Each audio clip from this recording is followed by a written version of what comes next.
So this is the M39 Swedish Army Pack. Okay, there you go. So as you can see, I've got two of them. Got an old one on the bench, and this is one that's in really, really good condition. Okay, so today a lot of people like to go bush, and it's kind of like part of the romance of bushcraft. Really, is just using that older style equipment, going back to maybe what your grandfather would have used, and kind of ditching the nylon and the plastic, okay, and the more modern materials. And if you're into that kind of thing, you want to maybe do that, and you're looking for an old school pack, this is one that's still really readily available. Alright, you can pick them up, eBay, Etsy, Vartelica, maybe your local surplus store, anywhere from $40 to $100 depending on condition. Alright, okay. A few years ago they were much cheaper, but they're still readily available. My advice would be, if you're interested, just try and get them now, because the prices are only going to go up. So this is going to be a little bit of an in-depth video and just kind of cover everything you probably want to know about this pack, the M39 Swedish Army Pack, or the Moosehead as it's affectionately known. Okay, so I've got a couple of packs here, and the M39 is really a product of its time. Okay, it's an A-frame pack, and in that time period from 1930s through to about 1960s, that was a very common design, and all A-frame packs owe their heritage to Bergen of Norway. Alright, he's the guy who first parodied that design in 1908. Alright, so if I take my other pack here, alright, and one of the features about the M39 is you can completely remove the frame, alright, and you can use this frame independently. Okay, so that's the A-frame itself, alright, and there was many different styles of A-frame pack through the early part of the 20th century. And certainly this design of pack, in Europe at least, was a very dominant design, okay, and was copied multiple times. The Americans had their mountain version, alright, used by the mountain division, okay, and the British had the 42 pattern commando pack, and there was many civilian versions as well. This is a locally produced pack by pack.I. Okay, it's a slightly different configuration to the M39 with these pockets on the outside. But essentially, if we turn it around, we have basically the same suspension system, alright, of the A-frame, okay, and this sort of design really started to get really old in the late 60s and early 70s, and it's kind of more the H-frame pack took over from then, and we kind of went into the age of more modern materials, alright, where we're using lightweight alloys and plastic and stuff like that. So this is pretty old school design. This is a local version of the A-frame pack made by pack.I, and this is the Swedish M39. The pack itself, this one's in beautiful condition, really nice.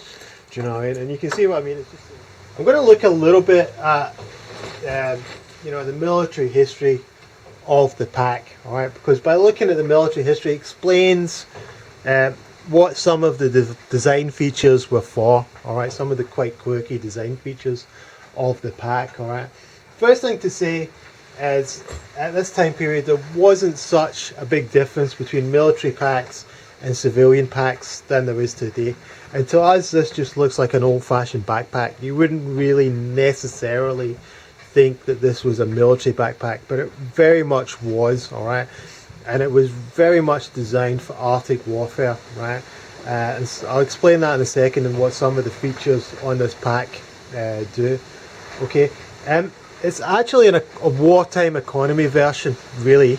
There was an earlier version of this pack called the M35, okay, and as the war came closer, right, and officially Sweden never was part of the conflict, they were neutral, but they were prepared to defend themselves, and they were getting their military ready, alright. So part of their preparation was they took their old pack, which was the M35, which is basically a deluxe version of this pack. So it had more webbing straps and it had a few external pockets, right? So they took their old pack, the M35, said, okay, it's going to be a war.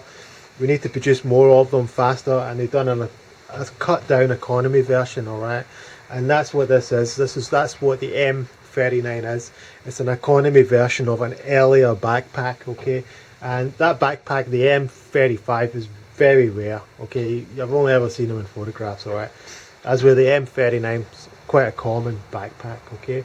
So one of the interesting design features, and this is not true of all A-frame packs, all right? But the frame comes off entirely, all right? And that's very deliberate, okay? Because then you can use the frame to transport ammunition, to transport food, petrol, batteries, whatever is needed in the battlefront, right?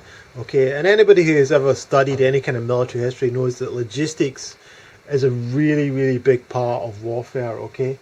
And in the same vein, these two lugs here on the side of the pack, so you got your attachment points here, so you could lash, you know, whatever to the pack. And I've even seen an anti-tank gun, all right, attached to the back of a soldier wearing one of these like this, okay? But these two attachment points here were for a sled, all right? So you'd have these two attachment points, and going back like this, you would have a sled with a bit of webbing, and the sled would be, again, could be used to carry supplies to the front line, to the battlefield, or to evacuate a casualty, all right? So it's very much designed with kind of Arctic warfare in mind, okay, right? So if we look at the pack, some of the more obvious features of it is that we have, you know, two attachment points here, and this would usually be for an entrenching spade or shovel, or sometimes we carry a snow shovel. If we look underneath, we have two straps here. This was obviously for your blanket, okay? The pack itself is 40 litres. It's very minimal. It's just a bucket pack with just one, in here there's one small sleeve to keep small items, and that's it.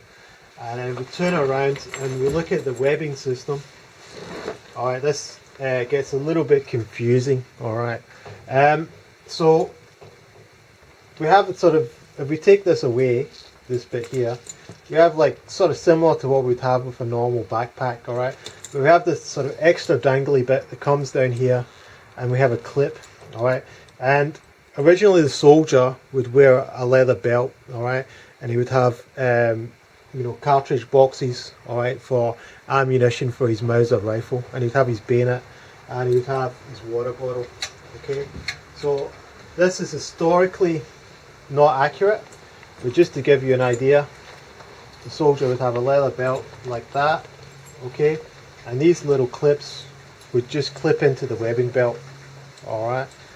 Some people do cut these off, but I keep them in. So if you're not using a webbing belt like that, okay, there's a little strap that is more to do with just stabilization rather than load bearing, and you would just simply do that, okay. Alright, but that kind of explains what some of these little quirky design features do, and they all make sense, and how the pack was originally supposed to be used. And originally the pack was a pack for an individual soldier to be used on foot or cross-country skis in a kind of Arctic warfare environment, and it's a very well suited piece of gear for that time period, for that purpose, that job. Okay, I'm not going to stand here and kind of lie to you and say, well, this pack is you would get today from Mountain Designs or North Face or Kathmandu or whatever, alright. So it's a slightly more modern pack here. And if we turn this guy around, I kind of look at the suspension system. I mean, it's radically different to what happens today. So today, generally, the consensus is you want the weight around about here at shoulder height, and with modern packs, really the weight's taken round your hips on quite a large belt at the lumbar, alright, and usually most packs, modern packs, are full contact to the back, alright. So this pack works in a totally different way, alright, and it's pretty much contrary to modern thinking, okay. So we have this sort of strap, okay, lumbar strap, if you want to call it that, and that kind of ledges itself on your hips, okay, and that's the main load sort of bearing part of the pack, okay, and obviously some of the weight is taken by the shoulders, okay, and then also the whole, because of the kind of heritage of the pack and how it was originally designed, very much with cross-country skiing in mind, that thing I was talking about, freedom of movement of the arms, all the kind of weight's a little bit more sort of down here, do you know what I mean, sort of like halfway down your back to your lower back, alright, so it's kind of radically different, alright, but there's a few things you can do to kind of like make it work for you a little bit better, alright. One of the things to say is you do get a hot spot here, and I find that's the main problem for me. I did about 8-9 Ks last year, and I was, you know, getting a real hot spot there, okay, and there's a few things you can do to stop that. Right now, the first thing to say, again, this is Arctic Warfare Pack, that's the way to look at it. So originally the soldier would have been wearing a tunic, a wool tunic or a smock or something like that. So so if you're wearing a jacket, this is padded, alright, so it's not so much of an issue, right, but obviously if you're in a hot climate, alright, you can't walk around with a jacket on, right, so the best thing to do is just get some of the weight out the pack, alright, and just lighten the load, alright, and take the minimum amount of gear that you have and get it under 10 kilos, get it under 9 kilos, alright.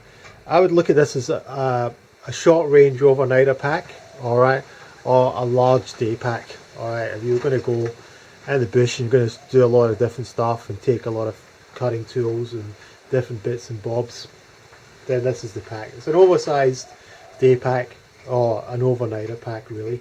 I wouldn't class it as a multiple day pack, alright.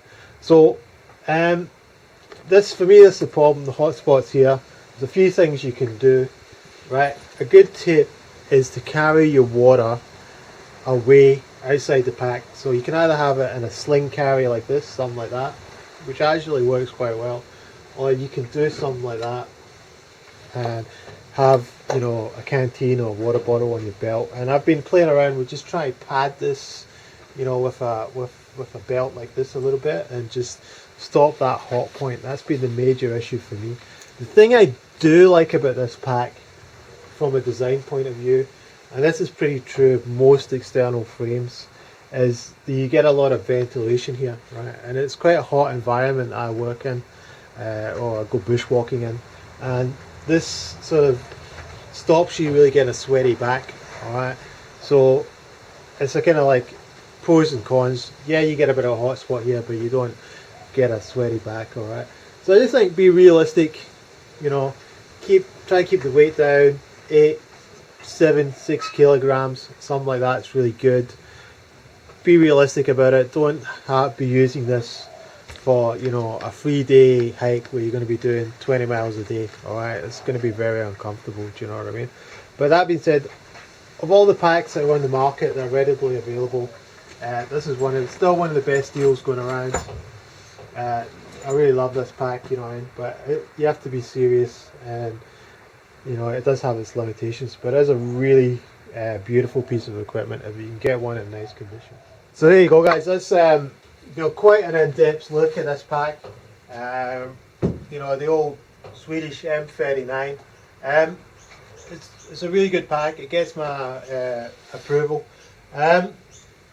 This one is in really nice condition, and that might be the problem for you, is just finding one that's in good nick. That being said, if you do get one that's a bit past it, it's leather and it's canvas, it can be repaired, alright. A little bit of time and a little bit of effort and a little bit of skill can be repaired. All these rivets that are on it could be replaced with old-fashioned copper rivets. The leather could be replaced, alright. But they're great packs. Just be aware of the limitations. I suppose be aware of your own limitations. The only personally, I mean, I'm about 5'8". I'm not a big guy, medium to slim build. All right. Some people who are a bit bigger, a bit taller, a bit wider, do have problems with these packs, and they don't fit them very well. All right. So maybe if you're 5'8" or something like that, this is not going to be the pack for you. But I've noticed that with a lot of external frame packs, it's just some of these packs just don't fit you better than others. A bit like walking boots, like one brand will fit you better than others. That's just something to think about if you a bit taller or whatever. Beautiful packs, really worth trying to get one if you like this style of gear. Anyway, hope you enjoyed the video, and I'll catch you for the next one.